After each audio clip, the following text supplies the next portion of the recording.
padre, a minha preocupação é essa, que talvez a tradição católica, nesse contexto, ela possa ir além do que está escrito. Querer que a gente aprisione o Novo Testamento de tal modo a um sola scripturismo é uma retroprojeção de uma leitura que, de certo modo, inverte a ordem das coisas, porque a igreja surgiu antes que a Bíblia. Quando nós olhamos para a Bíblia, para o Antigo Testamento de Jesus, o Antigo Testamento de Jesus, de Paulo e dos apóstolos, são os 39 livros protestantes, e inclusive os apócrifos não são citados nenhuma vez no Novo Testamento. Bom, quando a gente fala do princípio do sola escritura, a propósito, amanhã, nós estamos aqui, esse programa já está indo ao vivo, né? Ao vivo. Enfim, o dia 30, estamos algumas horas do dia 31, que não é Halloween, pelo menos não para nós protestantes, imagino que para os católicos também não, brincadeiras aqui à parte, mas temos a comemoração para nós protestantes de 508 anos da Reforma Protestante. Se temos só que comemorar ou não é outra questão histórica que eu não vou entrar nesses detalhes. Mas entrando no sola escritura, uma pergunta que normalmente é feita com grande frequência pelos amigos católicos é a seguinte pergunta: o princípio sola escritura, essa ideia de somente a Bíblia, está na própria Bíblia? É uma pergunta muito frequente e legítima, eu diria, evidentemente. Eu responderia positivamente. E aí eu poderia citar alguns textos, tentando aqui não, de novo, monopolizar a fala ou a conversa, mas eu diria que sim, o princípio do sola escritura ele está presente na Bíblia. Por exemplo, Provérbios 30, versículos 5 e 6, vai dizer que toda a palavra de Deus é pura, o que, a meu ver, não pode ser dito, por exemplo, e da forma mais respeitosa sobre a tradição da igreja, que não é palavra de Deus e não é pura, tem contradições, tem nem problemas, né? Então, se com palavra apostólica a gente quiser se referir ao cânon, né? Aos 12 apóstolos. O ensino dos 12 apóstolos. Dos 12 apóstolos no processo de escrituração, enquanto aquilo que eles estão falando mas será igual Eles pregavam erro? Não, de jeito nenhum. Então mas tudo aquilo que eles falaram é que iria se tornar palavra de Deus, não outras coisas que não entraram. Então, assim, a tradição, ou a tradição oral, a pregação oral, com perdão pela redundância, dos apóstolos, ela não tem erro durante o processo de escrituração. Isto é, aquilo que eles falam se torna, a escritura oral se torna escritura escrita. Nesse sentido, não. Nesse sentido, não. Ok? Mas Provérbios 30, versículos 5 a 6, diz que toda a palavra de Deus é pura, escudo é para os que confiam nele. Nada acrescentes às suas palavras, ou seja, a palavra de Deus que é pura, para que não te repreenda e sejas achado mentiroso. Além disso, 1 Coríntios 4, 6, vai dizer o seguinte: e eu, irmãos, apliquei estas coisas por semelhança a mim e a Apolo, por amor de vós, para que em nós aprendais a ir não além do que está escrito. E aqui, talvez, padre, a minha preocupação é essa, que talvez a tradição católica, nesse contexto, ela possa ir além do que está escrito. A exemplo do que nós comentamos agora, dogmas da Imaculada Conceição, da Virgindade Perpétua, está em 1 Coríntios 4, 6. Né?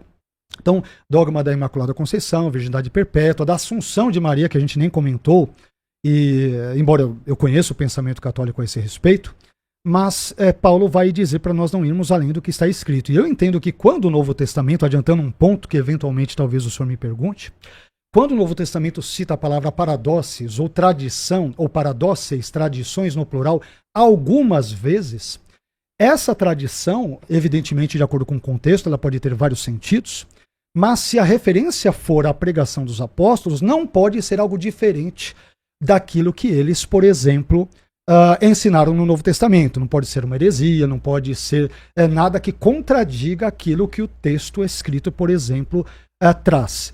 E temos outro texto, por exemplo, Gálatas capítulo 1, versículos 8 e 9, que diz: mas ainda que nós mesmos ou um anjo do céu vos anuncie outro evangelho além do que já vos tenho anunciado, e esse evangelho, evidentemente, ele está consolidado na Escritura, não é algo simplesmente oral, seja anátema, ou seja maldito, amaldiçoado, versículo 9. Assim como já vos dissemos, agora de novo também vos digo: se alguém vos anunciar outro evangelho além do que já recebeste, seja anátema. Então, a partir desses textos, eu diria que sim, o sola escritura está presente na própria Bíblia, está presente na tradição também da igreja. Por exemplo, Gregório de Nissa, Em seus tratados dogmáticos, livro 12, parágrafo 327, eu vou ler só o finalzinho, ele vai dizer que as escrituras inspiradas sejam, então, o nosso árbitro, não a tradição, as escrituras inspiradas é que sejam. E o voto da verdade certamente será dado àqueles cujos dogmas estiverem em consonância com as palavras divinas. Eu assino embaixo a fala de Gregório de Nissa. Então a tradição tem que se referendar na escritura e não o contrário, jamais. Tem um texto de Irineu de Leão, que ele é bem controverso nesse caso, eu não vou lê-lo aqui, talvez eu possa citá-lo num outro momento, mas temos outra passagem interessante de Hipólito de Roma, na sua obra Contra a Heresia de Noeto, ele vai dizer o seguinte no parágrafo 9. Irmãos, há um só Deus cujo conhecimento obtemos das Sagradas Escrituras e de nenhuma outra fonte. Mais adiante ele vai dizer, nós que desejamos praticar a piedade, não conseguiremos aprender sua prática de nenhuma outra fonte senão dos oráculos de Deus. Oráculos de Deus aqui para ele, no contexto, é escritura, não é tradição, não é mais nenhuma outra coisa. Portanto, conclui Hipólito de Roma, tudo que as sagradas escrituras declaram, atentemos para elas e tudo que elas ensinam aprendamos. Concordo nesse ponto. Depois você vai ter outro texto, Atanásio de Alexandria, na sua carta 39, sobre a festa pascal, e nos parágrafos 6 e 7 ele diz o seguinte: estes, isto é, os livros da Bíblia, são fontes de salvação para que os sedentos sejam saciados com as palavras vivas que eles contêm. Olha o que ele vai dizer. Neles, e somente neles, nesses livros, é proclamada a doutrina da piedade. Ninguém acrescente nada a estas coisas, nem delas tire nada. Mais adiante ele vai dizer, no parágrafo 7, mas para maior exatidão, acrescento também isto, por necessidade, que existem outros livros além destes que não estão incluídos no cânon, ele está se referindo aos apócrifos, mas que os padres designaram para serem lidos por aqueles que se juntam a nós recentemente que desejam instrução da palavra da piedade. Eu vou terminar aqui, já passo. Mas os primeiros, meus irmãos, estão incluídos no cânon, isto é, os primeiros livros que Atanásio citou, nos parágrafos precedentes, parágrafos 4 e 5, e que correspondem à Bíblia protestante. Ele cita o Antigo Testamento, sem os apócrifos, o Novo Testamento é a Bíblia protestante. Mas os primeiros, meus irmãos, estão incluídos no cânon. Enquanto os últimos são lidos, ou apenas lidos. Os últimos são o quê? São os apócrifos. E não há em lugar algum menção a escritos apócrifos. Estes são, porém, uma invenção de hereges, que os escrevem quando lhes convém, conferindo-lhes sua aprovação e atribuindo-lhes uma data para que, usando-os como escritos antigos, possam encontrar ocasião para desviar o simples. Eu paro aqui, mas a meu ver, a perspectiva do sola escritura aparece na própria Bíblia e também em alguns países da igreja importantes, como brevemente citei. Isso sim eu acho que é uma retroprojeção. Por quê? Bom, em primeiro lugar, quando Provérbios 38, versículos 5 e 6. 5 e 6 fala de escritura, naquele tempo, naquele momento, nem o cânon judaico estava fechado. A gente sabe que o cânon judaico foi fechado tardiamente, talvez até depois do cânon cristão. Ok. O Papa do Concílio de Jamnia me parece mais uma crença. Eu acho que no segundo século antes de Cristo já tem no prólogo de Eclesiástico. Nós detectamos debates intrajudaicos sobre a canonicidade do Velho Testamento, né, dos escritos judaicos, no século V, VI e assim por diante. Mas outra coisa, quando São Paulo diz, né, não ir além do que está escrito, ele está citando, ele não está falando de escritura naquele momento. Ele está falando, vamos pegar o contexto, porque dá para entender, mais. O problema na comunidade de Corinto é que eles estão criando uma celeuma lá, né? 1 Coríntios 4, 6. Isso. Ele está lidando com uma confusão que está acontecendo na comunidade dos coríntios, não uma confusão sobre texto, uma confusão mais ampla, e ele diz, essas coisas, irmãos, expliquei em figuras a respeito de mim e Apolo para vosso proveito, para que de nós aprendais a não ir além do que está escrito e não vos inchais de arrogância a favor de um contra o outro. Ou seja, no contexto das querelas da comunidade dos Coríntios, que ele se atém às palavras do apóstolo, ou seja, não tenta interpretar segundo as intenções, para ter disputa entre vocês. Depois a carta vai falar das disputas internas que tinha na comunidade de Corinto. Depois, também, veja bem, quando no Novo Testamento se fala de escrituras, ou se fala de estar aferrado à palavra, etc., está falando da pregação, primordialmente. Porque o Novo Testamento, ele demorou para ser fechado. É outro tipo de extrapolação que às vezes se faz, né, para forçar a ideia de que o cânon foi fechado no primeiro século. Não dá para dizer isso. No segundo século, no terceiro século, até no quarto século nós temos discussões se o Apocalipse é canônico ou não, se Hebreus é canônico ou não, se Segunda de Pedro é canônico ou não, se a Epístola de Judas é canônica ou não. Essas discussões podem ser plenamente detectadas. O que coloca em dificuldade a ideia de que a Bíblia está falando da Bíblia, ou que o Novo Testamento está falando do Novo Testamento enquanto tal. O que nós temos no Novo Testamento? A pregação dos apóstolos. Parte dessa pregação foi consignada por escrito. Esses escritos passaram pelas comunidades, mas enquanto isso está tendo pregação. Quando há alguma controvérsia sobre a fé, onde é que eles vão resolver isso? Eles vão resolver isso nas igrejas apostólicas, exatamente como Irineu diz no Adversus Héreses. Querem saber qual que é a doutrina ortodoxa? Vão às igrejas apostólicas. Eu poderia, diz ele, rastrear a sucessão apostólica de todos os bispos do presente, mas vou fazer isso só com a igreja de Roma, que é aquela que é mais proeminente. Então veja, aqui ele não diz, olha, vamos pegar a escritura para ler, porque isso era materialmente impossível. Ainda estava em debate sobre o que de fato era Novo Testamento. E querer que a gente aprisione o Novo Testamento de tal modo a um sola scripturismo é uma retroprojeção de uma leitura que, de certo modo, inverte a ordem das coisas, porque a igreja surgiu antes que a Bíblia. E o próprio apóstolo diz que a igreja é coluna e fundamento da verdade. Eles começaram a pregar antes da Bíblia. A pregação apostólica, ela antecede o Novo Testamento e, por definição, aquilo que eles pregaram transcende. E eles não são só infalíveis enquanto eles escrevem, não. Eles são infalíveis enquanto pregam. Essa é a doutrina dos apóstolos.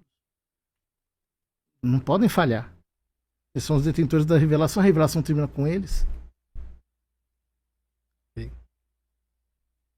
Posso ir? Bom, o senhor comentou, entre outras coisas, que nós não temos por exemplo, um cânon já fechado tal no Novo Testamento no período do primeiro século, né? Tem um estudioso chamado Paul Barnett, na sua obra Is the New Testament Reliable? Ou seja, o Novo Testamento é confiável, página 41, ele vai dizer o seguinte, que com base nestes três autores cristãos primitivos, isto é, Clemente de Roma, por volta de 96 depois de Cristo, Inácio de Antioquia, por volta de 108, e Policarpo de Esmina, por volta de 110, no caso de Policarpo, discípulo de João, pode-se afirmar que 25 livros dos 27 livros do Novo Testamento estavam definitivamente em circulação por volta daquele ano. Né? Existem, a meu ver, eu acho que no primeiro século nós já temos um reconhecimento geral dos 27 livros do Novo Testamento, embora a batida do martelo em termos conciliares e posteriores só vão se dar a partir do contexto do quarto século. Aí envolve Atanásio, a discussão com Agostinho e tantas outras circunstâncias. Então é mais ou menos por aí. Mas, voltando a outro ponto que, a meu ver, ele tem a ver com essa perspectiva do sola escritura, que tem a ver com o cânon bíblico, a gente acabou... Quer dizer, a gente está, de certa forma, entrando na questão do cânon, mas não entramos falando sobre o cânon bíblico. o que acontece? Quando nós vamos para o Antigo Testamento, nós temos, evidentemente, no Novo Testamento, católicos e protestantes concordam quanto ao Novo Testamento. No Antigo Testamento nós temos uma divergência quanto aos chamados apócrifos por nós protestantes e deuterocanônicos pelos católicos. E aí é importante a gente ver o seguinte: parte significativa da tradição apostólica, vamos assim dizer, por exemplo, vários pais da igreja vão defender que o cânon veterotestamentário ele é composto de 22 livros, 22 ou 24, dependendo da leitura, mas que são os mesmíssimos 39 livros que as Bíblias protestantes têm. E não vão dizer, por exemplo, que o cânon do Antigo Testamento é composto por 46 livros, que vai corresponder ao cânon católico. E entre esses pais da igreja, eu posso citar Orígenes, que é citado por Eusébio de Cesareia em sua História Eclesiástica, livro 6, capítulo 25, parágrafos 1 e 2. Atanásio de Alexandria, eu li inclusive um trecho dele agora há pouco, né? Na carta 39, capítulo 4. Hilário de Poitiers, no Tratado sobre os Salmos, introdução aos Salmos, no parágrafo 15. Jerônimo, no Prólogos Galeatos, ou seja, o prefácio com capacete, que é um título inclusive bem-humorado, engraçado, né? Que é o prefácio que ele escreveu à sua tradução dos livros de Samuel e Reis, no Antigo Testamento. Cirilo de Jerusalém, nas suas palestras catequéticas, livro 4 e capítulo, por exemplo, 35. Basílio de Cesareia e Gregório Nazianzeno, na Filocalia de Orígenes, capítulo 3, que é uma compilação que eles fizeram de passagens selecionadas das obras de Orígenes.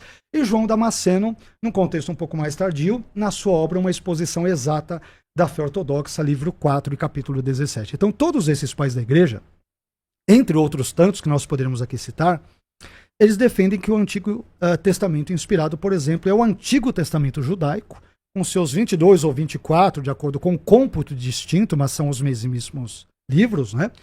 Esse Antigo Testamento judaico, que corresponde aos 39 livros do Antigo Testamento da Bíblia protestante, eles eram os que eram ali corretos. E aí nós temos toda outra discussão na sequência, e aí eu queria entrar numa questão interessante envolvendo a tradição, e já vou passar para... Ah, não, tem um minuto ainda, tenho. Então, o que acontece? Os livros apócrifos, eles foram rejeitados pelo judaísmo, não é isso? Os judeus, eles rejeitam os livros apócrifos, e por quê? O Talmud babilônico, no tratado Yoma 9b, cujo teor é repetido também no tratado Sanhedrin 11a, e no Midrash Rabbah de Cântico dos Cânticos, que é um comentário a Shir Hashirim, que é o Cântico dos Cânticos, ele diz o seguinte: depois que os últimos profetas Ageu, Zacarias e Malaquias morreram, o Espírito Santo deixou Israel, mas a nação ainda contava com a Bat Kol, que é uma voz que vem do céu, um conceito judaico. Eu não vou entrar aqui nesses detalhes, porque nós vamos ter N outros desdobramentos aqui. Mas o que acontece? O que veio influenciar decisivamente a igreja, no caso a católica, a incluir os apócrifos no cânon, a meu ver, foi Agostinho de Hipona, na sua obra Cidade de Deus, capítulo 18, parágrafos 43 e 44, onde ele vai dizer o seguinte: eu também, segundo a minha capacidade, e seguindo as pegadas dos apóstolos, os quais citaram os testemunhos proféticos de ambos, isto é, da Bíblia Hebraica e da Septuaginta, creio que ambas devem ser usadas com igual autoridade, já que são uma só e também divinas. Mas quando nós olhamos para a Bíblia, para o Antigo Testamento de Jesus, o Antigo Testamento de Jesus, de Paulo e dos apóstolos, são os 39 livros protestantes, e inclusive os apócrifos não são citados nenhuma vez no Novo Testamento. Bom, o senhor mencionava que o Paul Burnett fala sobre Clemente, Policarpo e Irineu. Perfeito. Como autores nos quais... No contexto final do século 100, ali, do ano 100, século 100, ano 100. Do século II, são autores muito primitivos. Perfeito. Que o cânon do Novo Testamento já estava praticamente ali estabelecido com eles. Perfeito. Esses mesmos autores citam os deuterocanônicos. Uhum. Por exemplo, Clemente Romano cita na carta aos Coríntios: o Senhor entregou Holofernes nas mãos de uma mulher, Judite. Sim.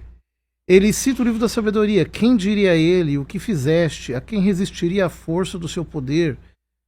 Aos Coríntios. A Didaqué, que é anterior ainda, cita o livro do Eclesiástico: não te pareças com aqueles que abrem a mão para receber e retiram quando devem dar. Policarpo de Esmirna, que ele também cita, ele cita Tobias, Quando puderem fazer o bem, não posterguem, pois a esmola livra da morte. 2 versículos de Tobias 4:10 e 12:9. Pastor de Hermas, que também é mais antigo, 2 Macabeus 7:28. Primeiro de tudo, acredito que há um só Deus que criou e terminou tudo e fez todas as coisas do nada. Aliás, esse versículo de 2 Macabeus. A profissão de fé protestante, tanto quanto a católica, crê que Deus criou tudo ex nihilo. Tudo do nada. Na Bíblia, a única ocorrência de que Deus criou tudo do nada está em 2 Macabeus 7:28. Portanto, uma doutrina fundamental está apoiada num deuterocanônico.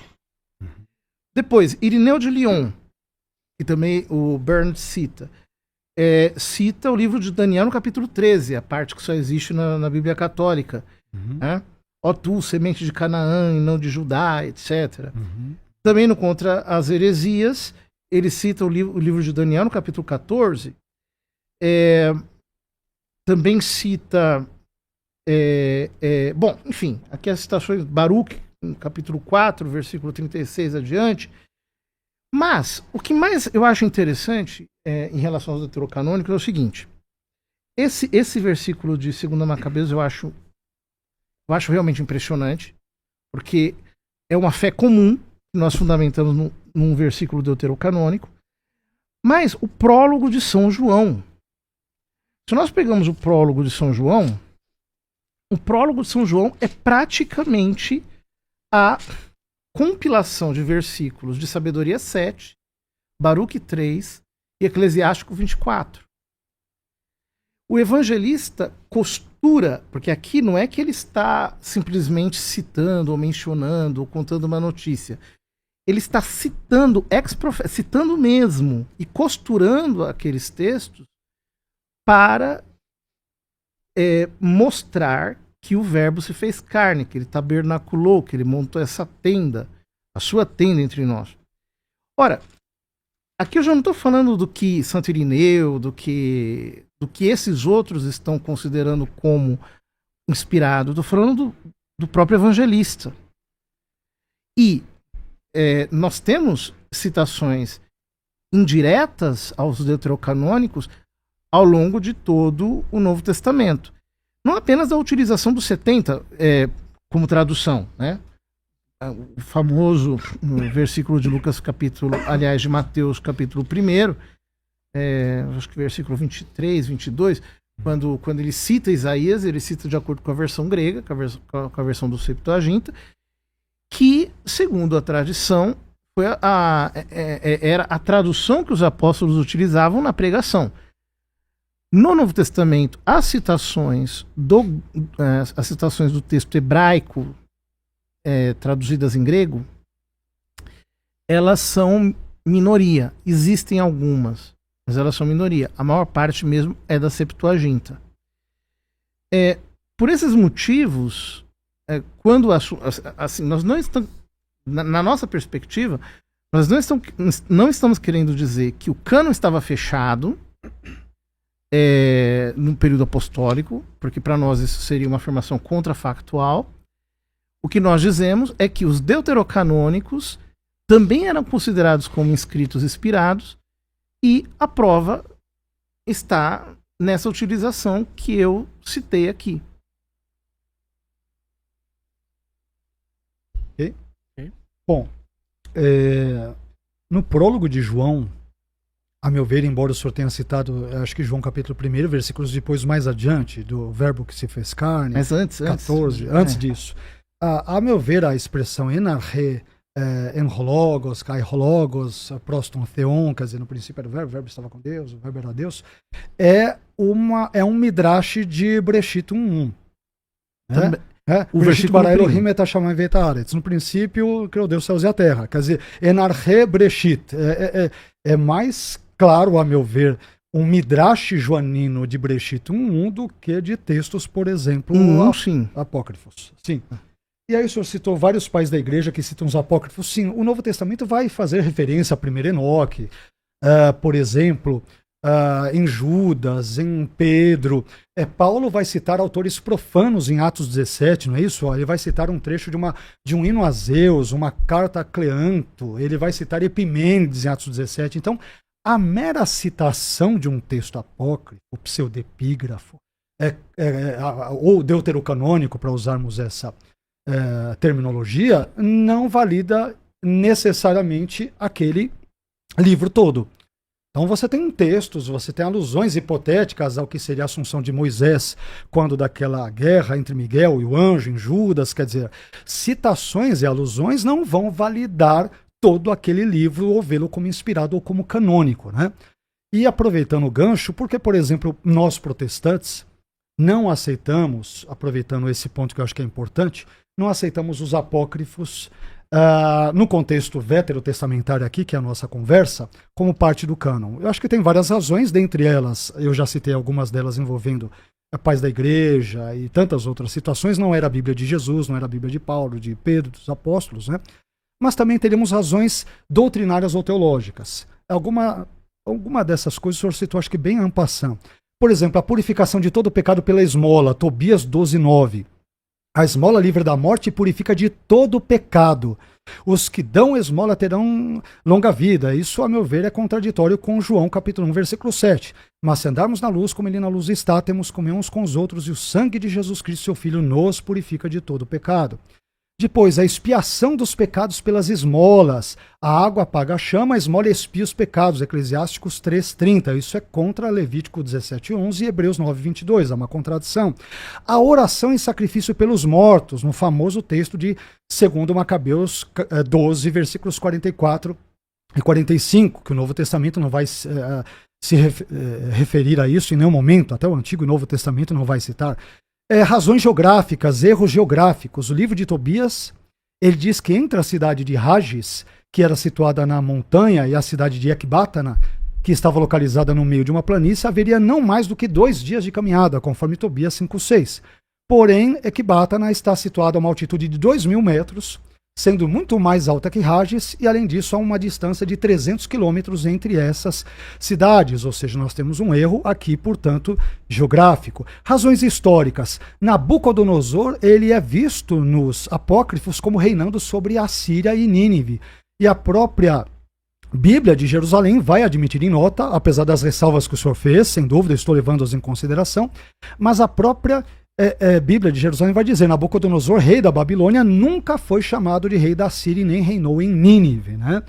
Então nós temos também um problema histórico. Razões literárias. Nós temos a existência de histórias lendárias, ou seja, um exorcismo através de um peixe, a explosão de um dragão e o transporte de um profeta, no caso Abacuque, pelos cabelos desde a Judeia até a Babilônia, para levar uma quentinha ali. Acho que é um dos primeiros casos de delivery ali, presentes ali naquele contexto apócrifo. Então, além disso, nós temos razões proféticas. O próprio livro de 1 Macabeus 9:27 vai se referir ao seguinte fato: foi esta uma grande tribulação para Israel, qual não tinha havido desde o dia em que não mais aparecera um profeta no meio deles. Quer dizer, dá a entender o texto que não apareceu um profeta naquele período, no contexto todo de 1 Macabeus 9:27, e que, portanto, isso apontaria para um silêncio profético, por exemplo, no contexto dos apócrifos, que é a mesma perspectiva judaica no período interbíblico. Não estou me referindo ao contexto aqui neotestamentário. Mas aí, de forma geral, estes seriam os itens aqui também para passar a bola para o senhor, padre.